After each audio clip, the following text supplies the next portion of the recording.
Hello friends, we are in 1 Corinthians chapter 5.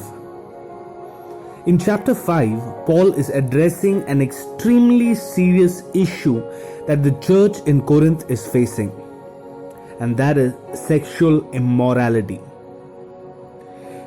Here he's addressing one issue of a man who is having sexual relationships with his father's wife. And when it says father's wife, so probably she is his stepmother. And he also says that the people of this church, they know about this issue and nobody is affected by it. Nobody is feeling remorseful or sad about it. Paul is saying that even though I am absent over there, but my spirit is present with you. I am always with you. And then Paul is saying that you need to come together. You need to meet together and make a decision about this man. This man either needs to repent or he needs to be thrown out. Verse 5, he says, "Deliver such a one to Satan for the destruction of the flesh, that his spirit may be saved in the day of the Lord Jesus." It says that you just take him out of the church. If he's unrepented, then take him out of the church. Because if he stays out and if he struggles, at least because he's saved, probably at the end he will at least be saved when Christ comes again. He's giving an example of how a leaven or yeast, it changes the whole lump of dough that is there. It says that how a small bit of yeast can change the whole lump of dough. A very common example that we have is, we all know this proverb. I don't remember exactly how it goes, but it says something like one spoiled apple spoils the whole basket. You know, one small sin that you tolerate in your life, especially something that is related to sexual immorality, can destroy your life. You may think, oh, it's just a non-veg joke, nothing much. You may think, oh, it's just a small video that I'm watching, nothing much. You may think that it's just a small video or a picture that I saw, or you may think it's just a fantasy that I'm imagining right now, nothing much. But Paul is saying, even the smallest ounce of sin that you tolerate will destroy your entire life. In fact, Bible says sexual immoral people will not enter the kingdom of heaven. This is what Paul wants to address here. He says, when you celebrate in the presence of God, you do it with all sincerity and truth. Verse 8, therefore, let us keep the feast, not with old leaven, nor with leaven of malice or wickedness, but with the unleavened bread of sincerity and truth. He is comparing our lives with the bread. And he's comparing the leaven or the yeast with sin. And he's saying, let us become sinless. Let us rejoice in the presence of God with all sincerity and truth.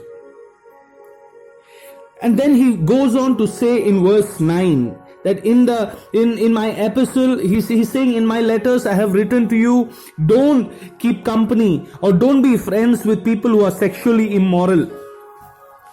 And he's making a small clarification here. He's saying, I'm not talking about the people who are sexually immoral in this world. That means who are not believers, who are not children of God, who do not know Jesus Christ or who haven't accepted Jesus as their Lord and Savior. He's saying, I'm not talking about them, because the world is full of sexually immoral people, idolaters.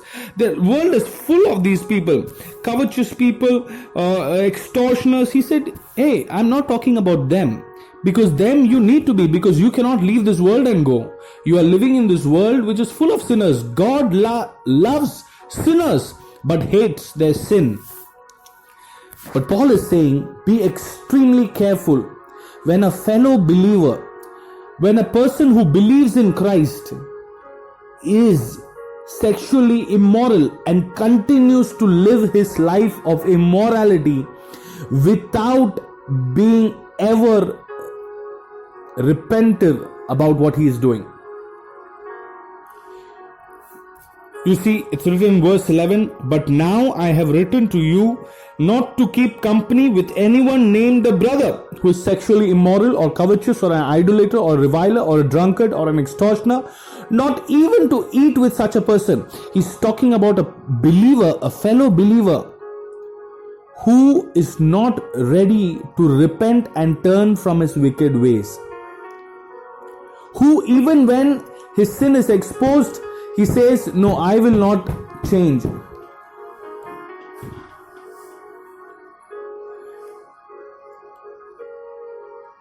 See, this is what Paul wants to say. That you remain sinless before God. Do not tolerate sin in any shape, form, or size. If today you have any kind of sin that is active in your life, and let us be honest with ourselves, if it is sin, we know it is sin. We cannot fool anyone. Oh, I'm sorry, I didn't know. We cannot fool anyone. We all have a conscience. We all have the Holy Spirit who would have surely told us this is not okay. Even if you have something in your life which tells you, I am doubtful if it is right, don't do it. Don't do it. If there is anything that terrifies the devil, it is a man whose steps are holy, who leads a righteous life. The devil is not worried about a person who is worshipping God. The devil is not scared about a person who is reading the Bible. But the devil is scared of a person who decides to lead a sinless life and follow every word that is written in the Bible. My dear friends, even as you read this small chapter, you get the message that Paul wants to speak to the church of Corinth. Do not tolerate sin in your life. God bless you. Enjoy reading the word.